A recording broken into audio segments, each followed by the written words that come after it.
Hello everyone. In last class, we started the chapter Rise of Nationalism in Europe. We have covered the first part of this chapter. In this lecture, we will discuss about the making of nationalism in Europe. Last class में जो Napoleon code थे उनके क्या positive impact थे, क्या negative थे, उसमें हमने नेगेटिव में देखा था कि जो सिटीजन्स थे वो सेटिस्फाई नहीं थे, क्योंकि कहीं ना कहीं इनडायरेक्ट वे में दोबारा से जो मोनार्की थी वो इस्टेब्लिश हो चुकी थी।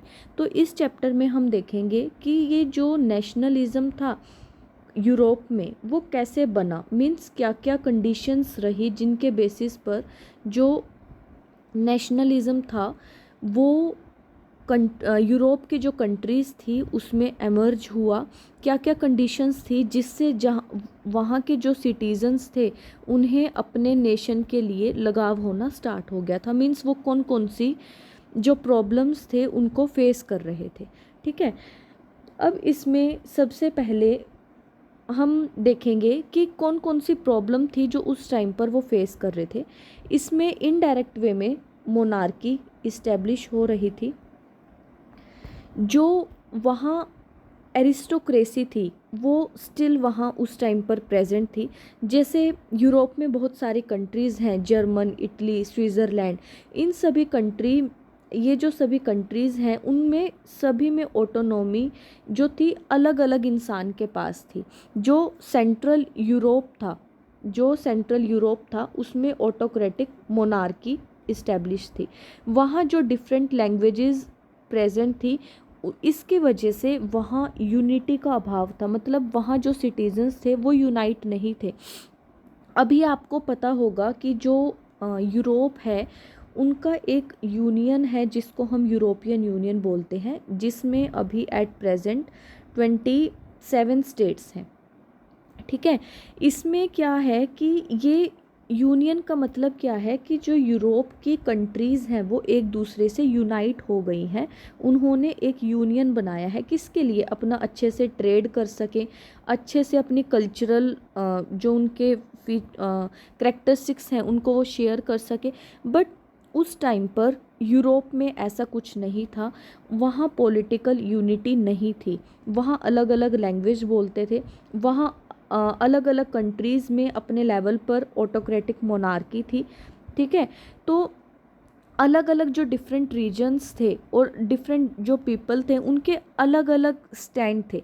जैसे कि जो एल्पाइन रीजन है ऑस्ट्रिया का, ठीक है, टायरोल इसमें ये रीजन है, वहाँ भी एरिस्टोक्रेसी बहुत ज़्यादा डोमिनेटेड थी। और वहाँ कौन से पीपल थे? जर्मन स्पीकिंग पीपल थे।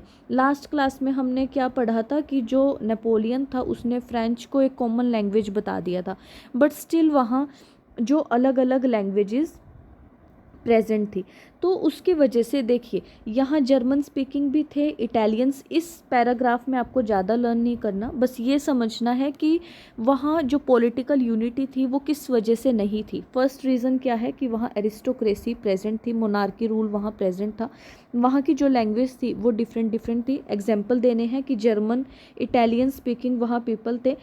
ठीक है, तो और वहाँ बहुत सारे, थर्ड पॉइंट क्या है कि वहाँ बहुत सारे डोमिनेटिंग ग्रुप थे।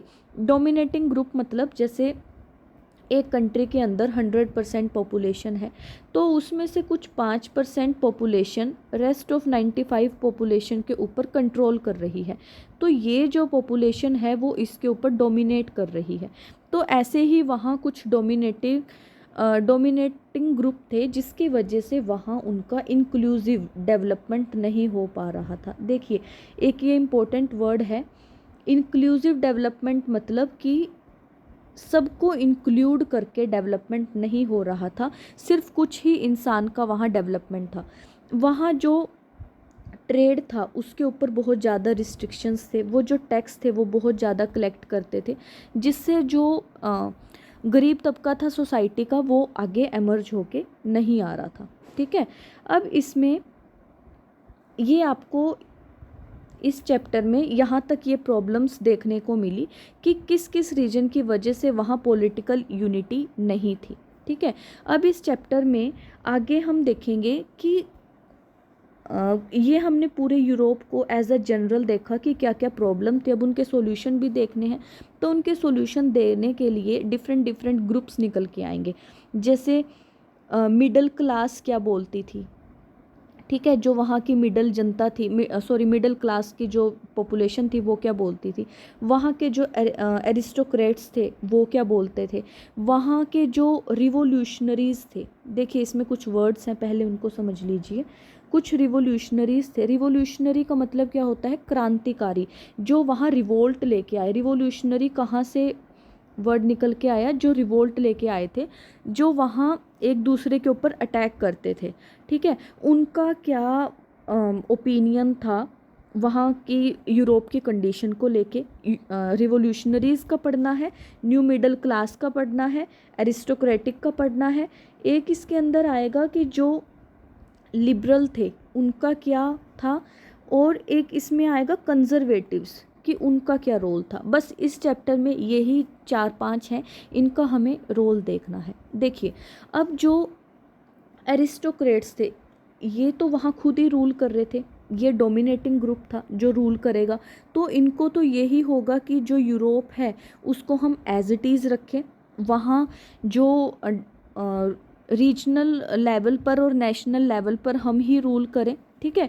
तो वो रूल करने के लिए क्या क्या करते थे, उन्होंने वहाँ जो फ्रेंच लैंग्वेज थी वो बहुत ज़्यादा डोमिनेटिंग लैंग्वेज थी।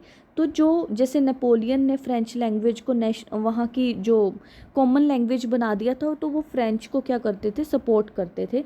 वो सभी ये सोचते थे कि जो फ्रेंच है वो ही सभी सिटीजन्स बोले। अब आप देखिए यूरोप ये पूरा है, ठीक है, मान लो इससे भी बड़ा है, तो यूरोप में अलग अलग कंट्रीज़ हैं, जैसे स्पेन हो गया और एक साइड फ्रांस ले लो।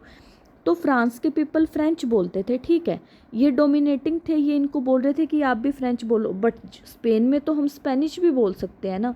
तो उन सिटीजन्स का क्या जो दूसरी लैंग्वेज बोलते थे, ठीक है। तो एरिस्टोक्रेटिक के क्या उनका रोल क्या था कि वो क्या मानते थे कि हमारा डोमिनेशन हो। सेकंड पॉइंट क्या है कि जो फ्रेंच लैंग्वेज ही बोले, ठीक है। और इसमें थर्ड पॉइंट क्या आएगा कि जो उनकी खुद की कंट्री थी ना, मान लो फ्रांस है, फ्रांस से वो बाहर निकल के आगे ज़मीन लेते थे, जैसे जर्मन में ले लिया, ताकि उनकी जो मोनोपोली है वो दूसरी कंट्रीज़ में भी स्टार्ट हो जाए। अपनी थर्ड पॉइंट आप ये लिखना। और फोर्थ एस्टेट, ये क्या है, ज़मीन वगैरह को लेने में हम क्या बोलेंगे कि वो अपने एस्टेट्स को भी क्या कर रहे थे, एक्सपेंड कर रहे थे। नेक्स्ट पॉइंट क्या आएगा, फोर्थ पॉइंट, कि वो अपनी फैमिली के टाइज़ को भी इंक्रीज़ कर रहे थे।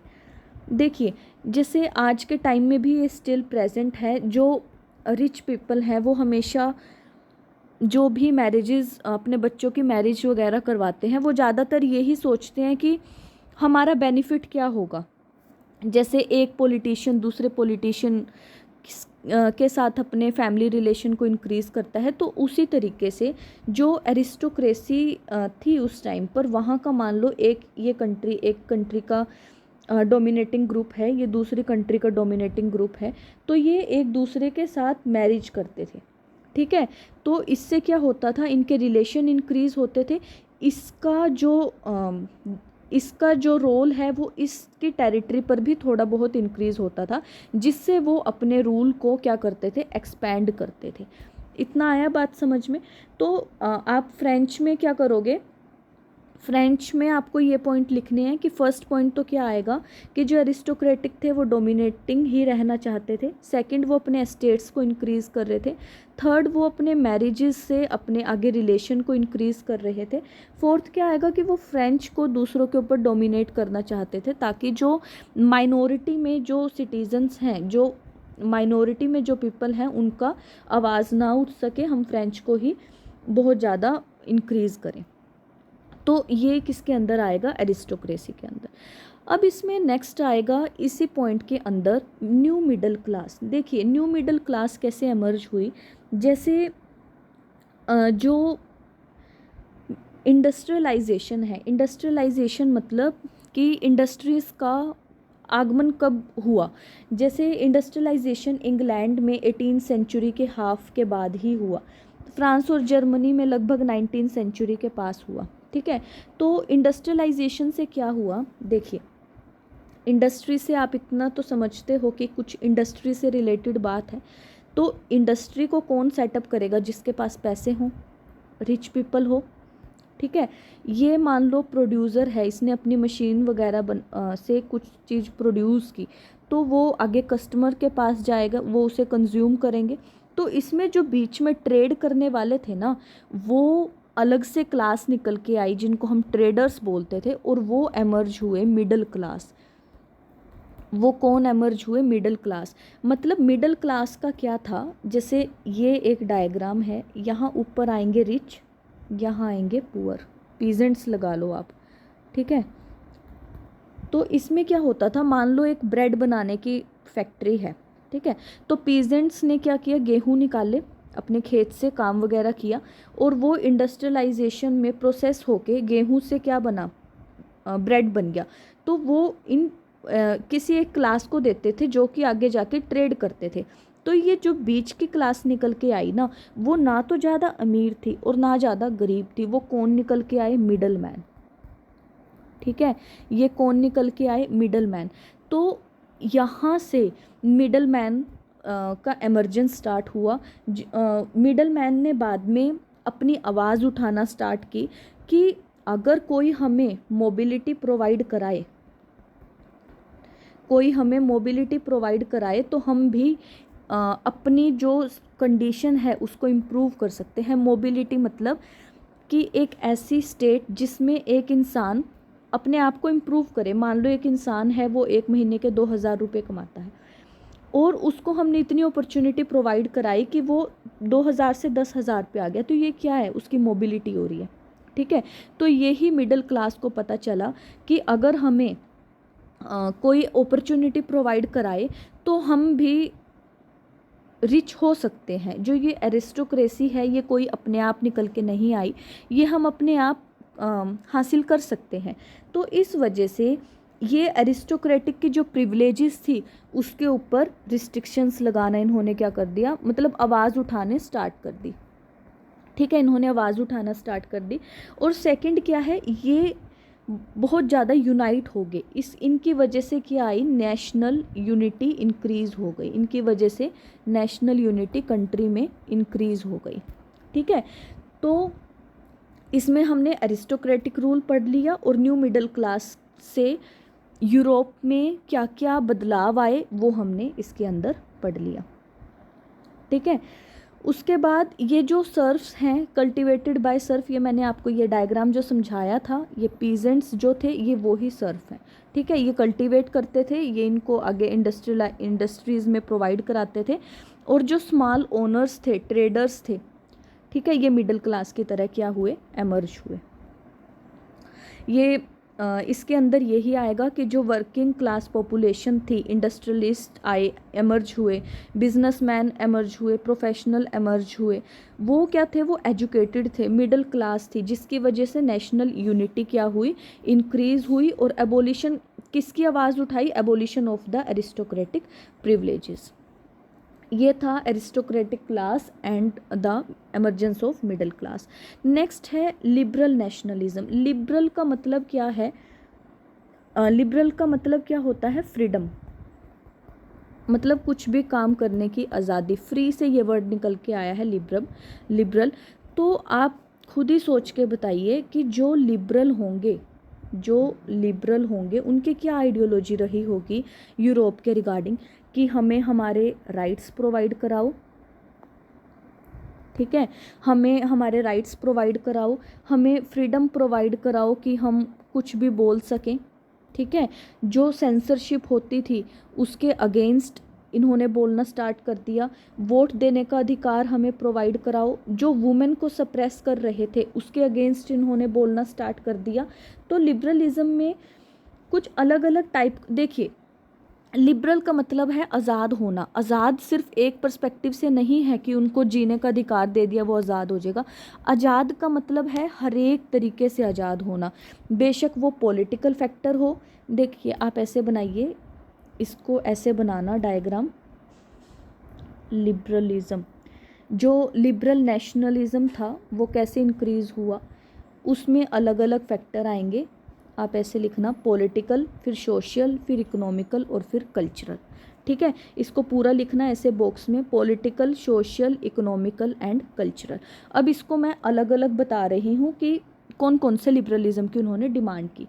सबसे पहले पॉलिटिकल लिबरलिज्म, मतलब उनको जो आज़ादी चाहिए थी वो पॉलिटिकल पर्सपेक्टिव में चाहिए थी। पॉलिटिकल मतलब जैसे उनको फंडामेंटल राइट्स चाहिए थे।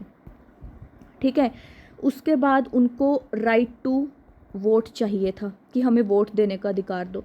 उसके बाद जो वुमेन की कंडीशन थी जो वीक हो रही थी, जैसे कि वुमेन को वोट देने का अधिकार इन्होंने प्रोवाइड नहीं कराया था। ठीक है, तो वो अच्छे से दोबारा प्रोवाइड कराओ। जिनके पास लैंड थी सिर्फ वो ही वोट दे सकते थे, तो वो भी जो लिबरल्स थे उन्होंने इनके अगेंस्ट आवाज़ उठाना स्टार्ट कर दी। उसके बाद सबसे इम्पोर्टेंट कि मोनार्की को क्या करो, एंड करो। मोनार्की का क्या होना चाहिए, एंड होना चाहिए।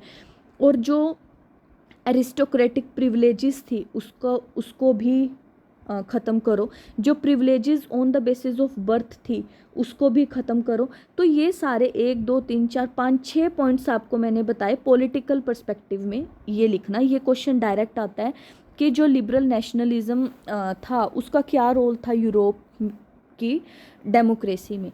तो आपको यही लिखना है कि जो लिबरल नेशनलिज्म था उसने बहुत इंपॉर्टेंट रोल प्ले किया। फर्स्ट पॉलिटिकल, सेकंड सोशल, फिर इकोनॉमिकल एंड कल्चरल। तो पॉलिटिकल में ये लिखना है। नेक्स्ट है आपके पास इकोनॉमिक लिबरलिज्म। इकोनॉमिक लिबरलिज्म मतलब इकोनॉमिक वे में कि हमें ट्रेड करने की आज़ादी दो, क्योंकि जो मोनार्क थे वो मार्केट के ऊपर कंट्रोल करके रखते थे। तो उन्होंने क्या बोला कि हमें ट्रेड करने की आज़ादी दो और जो मार्केट है उसको क्या करो, फ्री करो। जो आप बिना बात के टैक्स इतना कलेक्ट कर रहे हो उस टैक्स को क्या, देखिए आप टैक्स बिल्कुल ख़त्म नहीं कर सकते, बट हम टैक्स को क्या कर सकते हैं, रिड्यूस कर सकते हैं। ठीक है, उसके बाद इन्होंने क्या बोला कि जो मोबिलिटी, इकोनॉमिक मोबिलिटी है उसको थोड़ा सा इंक्रीज़ करो। मींस मार्केट में हमें अपॉर्चुनिटी प्रोवाइड कराओ ताकि हम भी आगे अपना एमर्ज होके निकल सके। ये किसके अंदर आएगा, इसमें इकोनॉमिकल लिबरलिज्म में। उसके बाद आप लिख सकते हो कि सोशल लिबरलिज्म। सोशल लिबरलिज्म मतलब सोसाइटी के बेस पर उन्हें कैसी आज़ादी चाहिए थी। इसमें कुछ ना कुछ पॉइंट्स कंसाइड करेंगे, जैसे कि वुमेन का रिप्रेजेंटेशन इंक्रीज़ होना चाहिए। सोसाइटी में जो वुमेन थी उसकी कंडीशन बहुत ही ज़्यादा कम थी।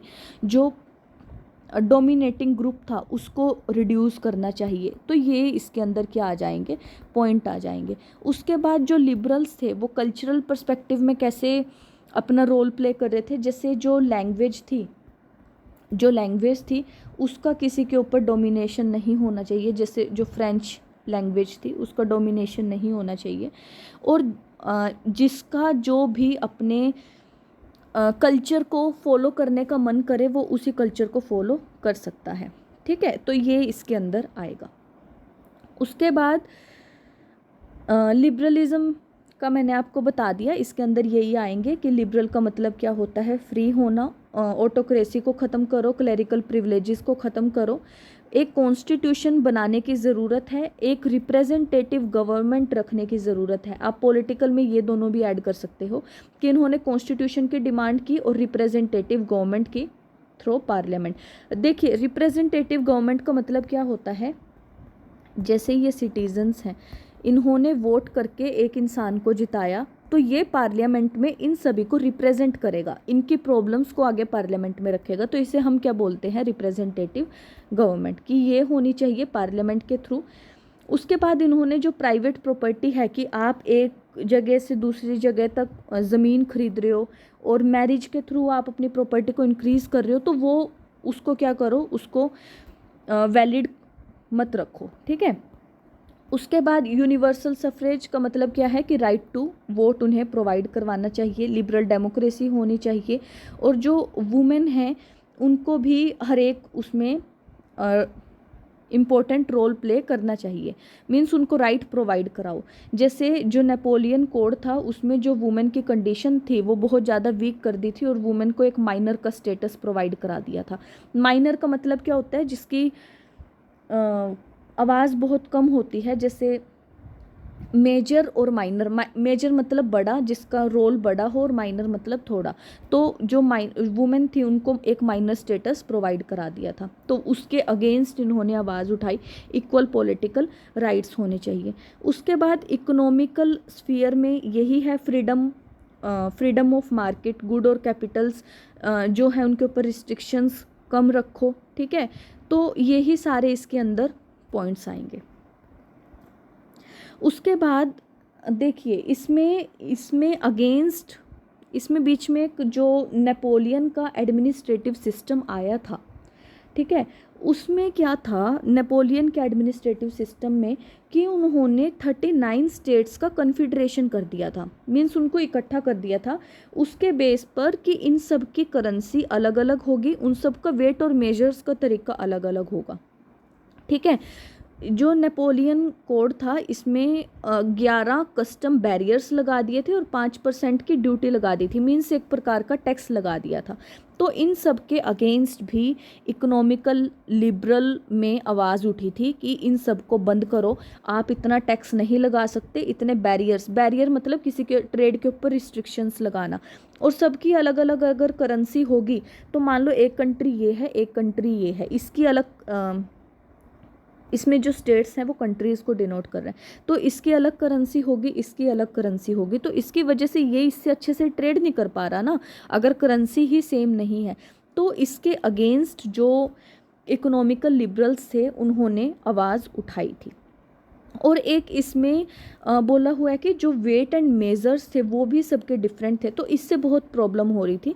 जैसे इन्होंने एक एग्जाम्पल दिया हुआ है एलए का, एलए सिर्फ एक क्लोथ है, वहाँ का टेक्सटाइल मटेरियल है, क्लोथ है, जिसकी अलग अलग सिटीज़ में अलग अलग मापने का तरीका था। जैसे सेम उसमें 54.7 सेंटीमीटर का ये जो कपड़ा था, और जो मेंस था, मीन्स ये सिटीज़ के नेम हैं, न्यूरेमबर्ग था उसमें 65.6 था। तो आप इसमें ये लिख सकते हो कि जो नेपोलियन का एडमिनिस्ट्रेटिव सिस्टम आया था उसके अगेंस्ट भी उन्होंने आवाज़ उठाई, जैसे कि करेंसी अलग अलग नहीं होनी चाहिए, वेट एंड मेज़र का अलग अलग सिस्टम नहीं होना चाहिए, कस्टम बैरियर और टैक्स को क्या करो, रिड्यूस करो, ठीक है। तो इन सब को, ये जो इकोनॉमिकल रिस्ट्रिक्शंस थी, इन सब को ख़त्म करने के लिए एक यूनियन बनाई गई 1834 में, जिसका नाम था कस्टम। देखिए 1834 में एक यूनियन बनाई गई, कस्टम यूनियन या फिर जोल्वेरियन, ये फॉर्म हुई। कहाँ से ये इनिशिएटिव स्टार्ट हुआ? प्रशिया से। ये याद रखना, कहाँ से इनिशिएटिव स्टार्ट हुआ? प्रशिया से ये इनिशिएटिव स्टार्ट हुआ। और इसको बाद में किस किस ने ज्वाइन कर लिया? जर्मन स्टेट्स ने इसको क्या किया, ज्वाइन किया। इसकी डिमांड क्या थी कि आप टैरिफ बैरियर को अबोलिश करो, नंबर ऑफ करेंसीज को रिड्यूस करो, ठीक है, नंबर ऑफ करेंसीज को क्या करो, रिड्यूस करो, और जो टैरिफ बैरियर है उसको भी अबोलिश करो। इनकी वजह से जो करेंसीज थी ना वो पहले 32 थी, 32 से कितनी हो गई, 2 हो गई। ये जो 2 करेंसी थी इनसे फिर भी ट्रेड थोड़ा सा आसान होना स्टार्ट हो गया। जो ये ट्रेड स्टार्ट हुआ उनका मार्केट की एक्सपेंशन होना स्टार्ट होगी, तो जिससे मोबिलिटी इंक्रीज़ हुई। मोबिलिटी इंक्रीज़ होने का एक और इम्पोर्टेंट फैक्टर था कि जो रेलवे के नेटवर्क थे वो इम्प्रूव होना स्टार्ट हो गए। अगर मान लो हमारी कंट्री में जम्मू कश्मीर है, ठीक है, और सबसे नीचे आप तमिलनाडु ले लो, ठीक है, अगर रेल के नेटवर्क होंगे तो यहाँ से कनेक्टिविटी इजी होगी, ठीक है, और यहाँ अगर मार्केट की एक्सपेंशन होगी तो यहाँ के जो सिटीजन्स हैं वो तमिलनाडु से कांटेक्ट कर पाएंगे। तो इसकी वजह से जो नेशनलिज्म था ना वो भी स्ट्रेंथन होना स्टार्ट हो गया। जो आइडियाज़ थे सिटीजन्स के वो एक जगह से दूसरी जगह तक फ्लो होना स्टार्ट हो गए। तो ये इसके अंदर आएगा कि जो लिबरल्स थे उनका क्या क्या रोल था। उसके बाद इसमें आएंगे कंजर्वेटिव्स। कंजर्वेटिव्स कौन थे? कंजर्वेटिव्स वो इंसान थे जो वहाँ का सिस्टम था उसको कंजर्व करना चाहते थे, ठीक है, यहाँ से इसका वर्ड निकल के आया। कंजर्व मतलब जैसा वो है उसको वैसा का वैसा ही रखना चाहते थे, जो पहले उनके रीति रिवाज थे वो सेम उसको रखना चाहते थे। जैसे एक पॉलिटिकल फिलॉसफी है जिसके अंदर जो हमारा ट्रेडिशन है हम उसको फॉलो करेंगे, जो हमारे इंस्टीट्यूशंस थे पहले इंस्टीट्यूशन क्या थे, मोनार्की थी ना, और कुछ नहीं था, तो मोनार्की को वो इस्टेब्लिश करना चाहते थे, कस्टम्स को फॉलो करना चाहते थे, क्योंकि अब डिमांड किसकी थी कि कस्टम को क्या करो, रिड्यूस करो। उसके बाद वो ये चाहते थे कि जो कुछ है उसको हम कंजर्व करके रखेंगे। तो ये ज़्यादातर कब एमर्ज हुए, 1815 के बाद। इसमें कंजर्वेटिव्स में मेन क्या क्या आएगा कि जो ये कंजर्वेटिव्स थे इनकी वजह से एक ट्रीटी साइन हुई, ट्रीटी ऑफ वियना, जो कि 1815 में हुई थी। देखिए इसमें कंजर्वेटिव्स क्या बिलीव करते थे कि जो ट्रेडिशनल इंस्टीट्यूशंस हैं जैसे मोनार्की, चर्च का रोल, हम प्रॉपर्टी के ऊपर कब्जा करके रखेंगे, जो हायरार्की चली हुई है वही हायरार्की चलेगी, जो मिडल मैन एमर्ज हो रहे हैं उनको क्या करो, ख़त्म करो। ठीक है, तो ये इसके अंदर आ रहा था। इन्होंने कुछ भी ऐसा प्रपोज नहीं किया जिससे कि वो जो रिवॉल्यूशन से पहले के दिन थे उससे वापस कहीं और जा सके। मींस वो रिवॉल्यूशन से पहले जो था वो उनको ही आगे फॉलो करना चाहते थे। ठीक है, तो उन्होंने ये देखा कि जो नेपोलियन ने चेंजेस लेके आए थे उसकी वजह से जो मॉडर्नाइजेशन है वो ट्रेडिशनल इंस्टीट्यूशंस को ही स्ट्रेंथन कर रही है, जैसे कि मोनार्की। जैसे नेपोलियन लेके तो डेमोक्रेसी आ रहे थे, बट वो इनडायरेक्ट वे में क्या ले आए, मोनार्की। तो इनके अकॉर्डिंग जो मॉडर्नाइजेशन है ना उसकी वजह से ही हम अपने ट्रेडिशन को फॉलो कर सकते हैं। समझ में आ रहा है कि जो अगर हमारी स्टेट है अगर वो ज़्यादा इफ़ेक्टिव और स्ट्रॉन्ग होगी तभी हम मोनार्की को इस्टेब्लिश कर सकते हैं। तो इसकी वजह से इसमें एक बैटल हुई थी, बैटल ऑफ वाटरलू। ठीक है, इसमें क्या हुआ था, नेपोलियन की हार हो गई थी। तो उसके बाद ये जो कंजर्वेटिव्स थे ना ये निकल के आए थे, क्योंकि उनके अकॉर्डिंग कि अगर मोनार्की ख़त्म हो गई तो हमारा रूल भी ख़त्म हो जाएगा, जो हम अपने ट्रेडिशंस हैं उनको फॉलो नहीं कर पाएंगे। ठीक है, इसमें मेन ये था। और ये क्या मान रहे थे कि हम मॉडर्निटी की हेल्प से ही आगे मोनार्की को इस्टेब्लिश करेंगे। मॉडर्निटी का मतलब क्या है कि जैसे हम आर्मी को एज इट इज़ रखेंगे, आर्मी की वजह से हमसे सब डरेंगे, उसके बाद हमारे जो ब्यूरोक्रेट्स हैं जो हमारे नीचे काम करेंगे उनको हम एफिशिएंट बनाएंगे, जिसकी वजह से हमारी जो मोनार्की है वो स्ट्रेंथन हो जाएगी। देखिए इसमें यहाँ लिखा हुआ है कि हमें मॉडर्न आर्मी करनी है, ब्यूरोक्रेट को एफिशिएंट बनाना है, इकोनॉमी को डायनेमिक रखना है, और जो फ्यूडलिज्म है उसको अबॉलिश करेंगे। उसकी वजह से क्या होगा, ऑटोक्रेटिक मोनार्की क्या होगी, और ज़्यादा स्ट्रेंथन हो जाएगी। ठीक है, अब इसमें क्या है, इनकी ये बात ज़्यादातर कब निकल के आई, 1815 में जो यूरोपियन पावर थी, ब्रिटेन, रशिया, प्रशिया, ऑस्ट्रिया, उन्होंने नेपोलियन को हरा दिया। ये जो वॉर है ये वाटरलू की वॉर है। ठीक है, तो उसके बाद इनकी एक ट्रीटी साइन हुई, ट्रीटी ऑफ वियना 1859 में, ताकि जो भी यूरोप में उथल पुथल मची हुई थी जिससे कि वहाँ स्टेबिलिटी नहीं आ रही थी, कि हम उनको क्या कर सकें, स्टेबल कर सकें। और जो ये ट्रीटी ऑफ वियना थी ये किसके द्वारा होस्ट की गई थी, ऑस्ट्रिया के एक चांसलर थे ड्यूक मैटरनाइक के द्वारा। ठीक है, इसके अंदर यही आएगा। अब जो ट्रीटी ऑफ वियना थी 1815 की, इसने बहुत सारे चेंजेस लेके आए, जैसे कि जो फ्रेंच रिवॉल्यूशन से पहले बारबोन डायनेस्टी थी जो कि ख़त्म हो चुकी थी, उसको दोबारा से ये पावर में ले आए।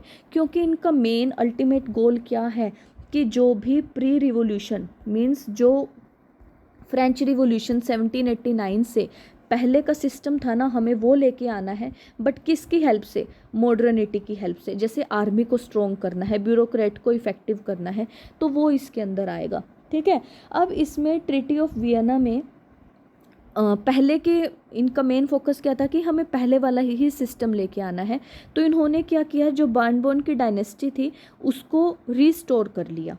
ठीक है, जो फ्रांस था उसकी जो टेरिटरीज़ थी, जो नेपोलियन ने जैसे मैंने आपको बताया था ना कि वो अपनी टाइज के साथ अलग अलग टेरिटरीज़ के ऊपर कब्जा कर रहे थे, तो वो भी इन्होंने जो कि नेपोलियन के अंडर में कब्जा किया हुआ था, वो सब कुछ फ्रांस खो चुका था। मींस जो नेपोलियन के टाइम पर फ्रांस बहुत ज़्यादा एक्सपैंड हो रहा था, वो ये ख़त्म करना चाह रहे थे। फ्रांस का जो एक्सपेंशन था उसको ये कम करना चाह रहे थे। ठीक है, अब इसके अंदर नेक्स्ट क्या आएगा कि बाउंड्रीज़ को इस्टेब्लिश कर दिया। जैसे ये सिटी है, इसकी एक बाउंड्री फिक्स कर दी कि आपको इससे बाहर नहीं जाना, ताकि जो एक्सपेंशन है वो इनका एक्सपेंशन को ये प्रिवेंट कर सके। और मेन फोकस इनका किसके ऊपर था? फ्रांस के ऊपर था। और कुछ इन्होंने स्टेट्स को आगे डिवाइड करना स्टार्ट कर दिया। जैसे ऑस्ट्रिया था, उसको किस पावर दे दी? नॉर्दर्न इटली की उन्होंने पावर दे दी। ठीक है, इसके अंदर बस यही आएगा कि वो उन्होंने क्या क्या चेंजेस किए ट्रीटी ऑफ वियना से। बार्बन डायनेस्टी को जो पावर थी वो दोबारा से रिस्टोर कर दी, बाउंड्रीज़ बनाना स्टार्ट कर दी, टेरिटरीज़ को डिवाइड कर दिया। जैसे ऑस्ट्रिया को नॉर्दर्न इटली का कंट्रोल दे दिया, और प्रशिया को किसका कंट्रोल दे दिया? वेस्टर्न फ्रंटियर का कंट्रोल देना स्टार्ट कर दिया। इसके अंदर यही आएगा। उसके बाद जो फ्रांस था उसकी पावर बहुत ज़्यादा कम कर दी। ये सारे के सारे किसके आउटकम थे? ट्रीटी ऑफ वियना के आउटकम थे। इसके मेन इंटेंशन क्या थी कि जो मोनार्की है उसको हम रिस्टोर करेंगे, और जो नेपोलियन है जो नेपोलियन की वजह से जो कहीं ना कहीं ख़त्म हुई थी, क्योंकि नेपोलियन एज अ लीडर निकल के आए थे फ्रेंच रिवॉल्यूशन में, और इन्होंने एक नया कंजर्वेटिव ऑर्डर था वो यूरोप में इस्टेब्लिश कर दिया ट्रीटी ऑफ वियना 1815 के बाद। कंजर्वेटिव मतलब जो जैसा है उसको वैसे ही कंजर्व करके रखो, मतलब ऑटोक्रेटिक रूल को इंक्रीज़ करो, सेंसरशिप को इम्पोज करो दूसरों के ऊपर। ठीक है, तो ये जो कंडीशन थी वो फ्रांस की दोबारा ही बिगड़नी स्टार्ट हो चुकी थी। तो उसकी वजह से जो फ्रांस था उसमें जो बहुत सारे सिटीजन्स थे उन्होंने दोबारा किसकी डिमांड करनी स्टार्ट कर दी? अपनी लिबर्टी की, अपनी फ्रीडम की। देखिए इसके अंदर क्या है, जो कंजर्वेटिव रिजाइम था 1815 का वो ऑटोक्रेटिक था। ठीक है, वो ऑटोक्रेटिक गवर्नमेंट को इस्टेब्लिश करना चाहते थे लेजिटिमाइज वेज में। उन्होंने सेंसरशिप लॉज को इम्पोज कर दिया। ठीक है, जैसे कोई भी गाने नहीं बजाएगा देशभक्ति के, उनकी लिबर्टी और फ्रीडम को क्या कर दिया? ख़त्म करना स्टार्ट कर दिया। ये जो पिक्चर है वो ये दिखा रही है कि जो वियना की मतलब जो यूरोप में उस टाइम क्या कंडीशन थी। एक राउंड टेबल कॉन्फ्रेंस पर तो वो बैठते थे कुछ भी चीज़ डिस्कस करने के लिए, बट जो सबके मुंह के ऊपर पट्टी थी, मीन्स सारी प्रॉब्लम देखकर भी वो सबको क्या करते थे? नज़रअंदाज कर देते थे। ये इसमें उस टाइम के जो थिंकर्स थे उनकी ये प्रॉब्लम थी। अब इसमें मेन यही है कि जो कंजर्वेटिव्स थे उनका रोल क्या था। ठीक है, और उनकी वजह से जो फ्रीडम ऑफ प्रेस थी, जो सेंसरशिप था, ऑटोक्रेटिक रूल था, वो दोबारा इंक्रीज़ हो गया था। उन्होंने ट्रीटी ऑफ वियना साइन की थी। किसके स्टार्ट किसने की थी ये इंपॉर्टेंट रखना है। ठीक है, और किसके अंडर में हुई थी ये ट्रीटी, ये आपको लर्न करना है। उसके बाद इसमें लास्ट जो ग्रुप है वो है रिवोल्यूशनरीज़।